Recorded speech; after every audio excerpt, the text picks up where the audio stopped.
Touch मिल जाएगा उनको automatically अंदर मैपिंग। यही चीज़ उसने हिंदुस्तान की भाषा के लिए नहीं दिया। दे सकता तो दे सकता था, नहीं दिया, क्योंकि उसके ऊपर एक मानसिकता है कि तुम इसको कुछ कार्रवाई नहीं करोगे। क्यों? वो पूरा सबसे पहले ये कह रहा है कि आप क्या बोलते हैं वो देवनागरी के ऊपर काम नहीं करोगे, क्योंकि देवनागरी एक हिंदुस्तान को बाइंडिंग करता है। इस देवनागरी के ऊपर अगर बाइंडिंग हो जाता है, हिंदुस्तान एक साथ हो जाता है, तो फिर तो सारी भाषा एक साथ हो जाएंगी, हिंदुस्तान मजबूत हो जाएगी। इसलिए उसको नहीं करना है करके विंडोज का सजिश के मतलब विंडोज के ऊपर दबाव है कि आप हिंदुस्तान की भाषाओं को मैपिंग नहीं करोगे। तो हिंदुस्तान की अगर भाषा को भी अगर आपने मैपिंग करना है यूनिकोड के जरिए करोगे। यूनिकोड का मतलब है आप पहले इंग्लिश में टाइप करोगे, वो भाषा परिवर्तन होकर के आके अपनी भाषा में मिलेगा। यानी कि मैं इंग्लिश में टाइप करूंगा तो वो हिंदी में मिलेगा, इंग्लिश में टाइप करूंगा तमिल में मिलेगा, इंग्लिश में टाइप करूंगा तो गुजराती में मिलेगा। यानी कि यूनिकोड इंग्लिश के जरिए, यानी कि आप अपने भाषा में घूम करके आ गए। इस घूम करके आने के क्या होता है, परतंत्र बढ़ता है, यानी कि दासपन बढ़ता है। आप स्वतंत्र नहीं हो, आप अपने पैर पर खड़े नहीं रह सकते। एक पूरा मानसिक सोच समझी से पूरा षड्यंत्र ही। तो इसके लिए हमने क्या करना था कि मेरे दिमाग में ये था कि मेरे को एक बंदा अगर सॉफ्टवेयर बंदा मिल जाए कि जितनी भाषा है 12-13 सैंपल में 3 भाषा ले लो, तमिल हिंदी इंग्लिश, तीनों के शब्दों को सामने सामने लेके आर्टिफिशियल इंटेलिजेंस को खत्म कर दो। आर्टिफिशियल इंटेलिजेंस को अगर अभी जो चल रहा है तो ऊपर ही ऊपर खा रहा है, ये गूगल के जरिए कोशिश करके दिखारा जा रहा है कि हमारा ठीक है, हमारा जो भाषा परिवर्तन है, जो भाषा अनुवाद है, आर्टिफिशियल इंटेलिजेंस गूगल के ऊपर निर्भर होकर के करें, उसमें पूरा विकृत होता है, रियल मीनिंग भावना सब खत्म हो जाता है। तो और उसके ऊपर हम निर्भर भी हो रहे हैं कि चलो कोई बात नहीं करते, तो हमारे जो रियल जो रस है ना तो वो नहीं मिलता। तो मैं चाहता हूँ कि जितने भाषाएं हैं सबको एक लिस्ट बना ले कंप्लीट, उसके शब्दों का, उसकी डायरेक्ट मैपिंग करें और ग्रामर का भी थोड़ा सा परिवर्तन करके ग्रामर का भी करें। पहले तो भाषा का मैपिंग करें, यानी कि शब्दों का मैपिंग करें, भाषा का शब्दों का मैपिंग करें। उसके बाद जब व्याकरण का अगर ये कमांड देंगे उस व्याकरण से बदलेगा, यानी कि आप अपने हिंदी में टाइप करोगे, आप इसमें बंगला में मिलेगा, आप हिंदी में टाइप करेंगे गुजराती में मिलेगा, तमिल में टाइप करेंगे तो तेलुगु में मिलेगा। इस तरह इंटर मैपिंग करना है। तो उससे क्या होता है कि ये जो चैलेंज है आर्टिफिशियल इंटेलिजेंस में आ रहा है तो खत्म हो जाएगा। तो ये गूगल में भी तो होता है, नहीं हो रहा है हिंदी में जब आप टाइप करते हैं तो बांग्ला में, हाँ ना, वही नहीं हो रहा है, वही तो मैं कह रहा हूँ, नहीं हो रहा है। आर्टिफिशियल इंटेलिजेंस के पीछे इन्होंने एक वो दे रखा है, वीडियो दे रखा है, उसमें आप बता सकते हैं आर्टिफिशियल इंटेलिजेंस में भाव कितना मूल नष्ट हो रहा है, और भाषा और अक्षर कितने नष्ट हो रहे हैं, और उसके शब्दों को भी विकृत जैसे हो रहा है। आप अगर अपने एक चीज को नफरत, उसमें भी फिर उर्दू मिला जाता है, क्योंकि आपको हिंदीकरण अगर कुछ करना हो तो उसमें भी नफरत ही मिलेगा आपको दृढ़ नहीं मिलेगा, दृढ़ नहीं मिलेगा उसको, इस तरह चीज। तो आपको हिंदी अगर टाइप करना है ना कुल मिला के, तो आपको अंग्रेजी का ज्ञान होना ही चाहिए, इस तरह चीज। नहीं, जैसे अपने पास जो कीबोर्ड्स हैं, हिंदी वाले कीबोर्ड्स हो रहे हैं ना, तो वो यूज टू नहीं है ना। नहीं, इसमें आपको एक और चीज बता दो, आप सॉफ्टवेयर में है, एक ट्रू फॉन्ट होता है, एक यूनिकोड फॉन्ट होता है। ट्रू टाइप फॉन्ट में अगर टाइप करेंगे वो कन्वर्ट ही नहीं करेगा, अब भाषा परिवर्तन करेगा ही नहीं, क्योंकि आप यूनिकोड में अगर यूनिकोड भाषा पे टाइप करोगे, यानी कि यूनिकोड के अगर कीबोर्ड है, अगर उसमें आप हिंदी टाइप करते हैं तो उसमें जाकर के आपको उसके क्या करेगा, स्पेलिंग जो है MAIN मैं बोलोगे तभी वो मैं आएगा। मतलब आपको एम का ज्ञान होना चाहिए, यानी कि आपकी फॉन्ट के पॉलिटिक्स जो है बहुत ज्यादा है, उसमें फॉन्ट की राजनीति बहुत ज्यादा है। जब तक आप यूनिकोड में फॉन्ट में अगर इंग्लिश के टाइप करेंगे तब तक, और अनुवादन भी नहीं करेगा। मैंने ट्रू टाइप में, मैंने तमिल में और हिंदी में ट्रू टाइप में कॉपी पेस्ट करके, यानी कि आपके पास है कृतिदेव में टाइप करके आप भाषा का परिवर्तन चाहते हो नहीं करेगा, उसमें पूरा वो जो है रोमन लेटर में ही चिन्ह बता देगा। इससे पहले खैर अभी बंद हो गई जो टाइपिंग वाली जो मशीन आती थी, वो हमने सीखी, तो वो डायरेक्ट हिंदी थी। हाँ वो थी टाइपिंग वाली, हाँ टाइपिंग वाली में था। टाइपराइटर में आपको लिपि है, क्योंकि उसमें की है तो उसमें टिपी है, तो उसमें लिपि आपने उसी अक्षर में उसी डिजाइन में करना है।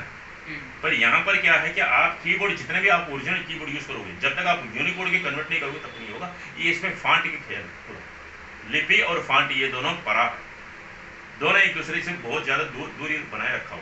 जब तक आप यूनिकोड के जरिए नहीं जाएगी, यूनिकोड का कोई गिने चुने लिपि है, वो फॉन्ट है जिसके जरिए आप टाइप करेंगे तब होगा। उसमें क्या है कि जितने भी भाषा है वो सारा इंग्लिश मिला करके, पहले प्रायोरिटी में इंग्लिश मिलेगा, फिर उसके साथ सारा आपको लिपि मिलेगा। उसमें आप स्पेलिंग जो है वो पूरा होगा, तो उसमें आपको ऊपर का नहीं में सिर्फ नहीं मिलेगा, नहीं मिलेगा, ऊपर बिंदी भी नहीं मिलेगा उसमें।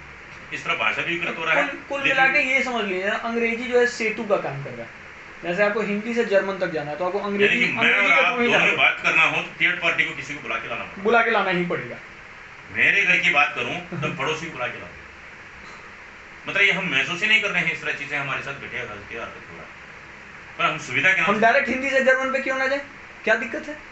तो ये अगर मैपिंग प्रॉपर, अगर ट्रू फॉन्ट के जरिए टाइप किया हुआ चीजों को लिपि यानी कि फॉन्ट के जरिए हम मैपिंग कर देते हैं, बहुत बढ़िया। ये मैपिंग हो ही है, वो यूनिकोड के जरिए हो रहा है, तो जिसके कारण यहाँ, क्योंकि यहाँ पर देवनागरी के थ्रू होना है, हिंदुस्तान की जितनी भाषा है देवनागरी के थ्रू होना, और बाकी भाषा को होना तो तमिल के थ्रू होना, जैसे भी होना। और अनुवादन कितना भी स्पष्ट हो ना, जैसे मान लीजिए आप हिंदी से अंग्रेजी पे गए तो 1% का एरर तो रहेगा ही रहेगा। अब वो 1% का एरर, अब जब अंग्रेजी से आप तमिल पे जाएंगे तो 2% का एरर आ गया। उदाहरण के लिए इन्होंने एक कोट दिया है इसमें, ये एक मात्र किताब ही नहीं है या मात्र पुस्तक ही नहीं है, अपितु मात्र पुस्तक ही नहीं है। अगर इसको कन्वर्ट करोगे, this is not a book, ये आ जा रहा है। This is not only book आना चाहिए, this is not a book, मतलब ये किताब नहीं है, इस तरह से। और मैंने क्या लिखा, ये मात्र पुस्तक ही नहीं है, ये ही मतलब पुस्तक तो है ही, ठीक है, वहां पर कुछ ये नहीं, ये आर्टिफिशियल इंटेलिजेंस है, ये किताब नहीं है जी, ये किताब नहीं है, इसको मालूम है, इस तरह अर्थ निकलता है, वहां पर बिंदी भी लिखा जाता है, ये चक्कर है, अर्थ भाव सब बिगड़ जाता है और भाषा ही ये होता है। आप समझ गए ना? पर ये मूलत जो लिखा है, तो उनको ये कन्वर्ट करने के बाद उनको नहीं समझ में आ जाएगा कि आदमी इस तरह लिखा हुआ है, ये तो समझ में आता है कि हाँ संस्कृति ये बात हो गया, पर पढ़ने वाला भी ये समझेगा कि इन्होंने ये अर्थ बोला, वहां पर वहीं पर रह गया, तो इनके मान मर्यादा यानी कि जो लिखित है, जो लेख है, उसका मान मर्यादा मिट्टी में गया उसमें।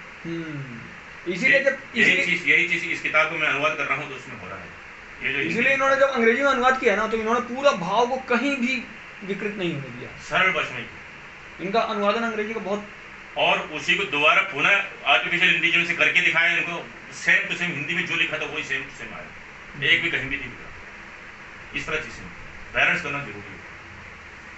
आप स्वतंत्र बोल रहे हैं, स्वतंत्र के 3-4 अलग अलग शब्द हैं अलग अलग भाषा में।